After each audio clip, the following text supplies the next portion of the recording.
T1. So when we put things together, we are able to find V at T equals to 16. So as you see, without doing any simplification, you keep the values the way they are and simply put your T equals to 16 and find the answer that way. You don't have to simplify anything because you lose accuracy if you simplify too much. So next one is the quadratic interpolation. I'm going to go through this pretty fast because we have been talking about it together. So for quadratic interpolation, you have 3 terms and you have to know what is L0, L1 and L2, as we mentioned, how we're going to calculate it. And you use from your table 3 data points and find what is the L1 and your L1, L0, L1, L2 is a product of 2 terms each. Similar as I was telling you. Everybody agree? And then after you put them together, you are able to use the main equation and rewrite the main formula that you have for cubic interpolation that you have. And now that you have result for linear interpolation and quadratic interpolation, you can find the difference of your results and divide them by the higher approximation, which is the quadratic approximation. This is quadratic, and linear. And then find the difference between those two, and this is how you find the percentage error. And the last thing is the cubic. As I mentioned, for cubic, you have how many data points?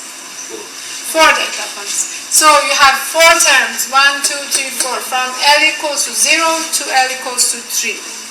Is n minus 1, which is 3, 4 minus 1. N is the number of data points that you have. So,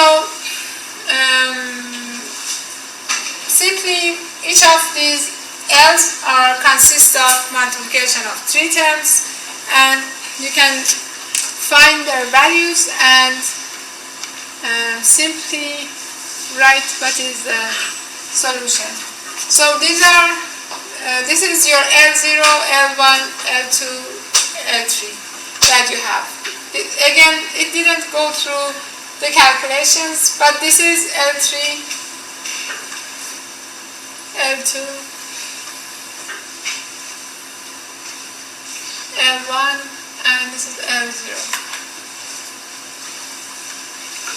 And after you know that, you are able to find what is the answer, and you can find the accuracy of your calculations, and so on and so forth. And after that, you have a big equation that you are able to write down for your quadratic calculation. Here they have simplified the V of t, so it's a cubic function that you got eventually, and now you are able to use it, and for different values you can find the distance between 2 times that they have told you what they are.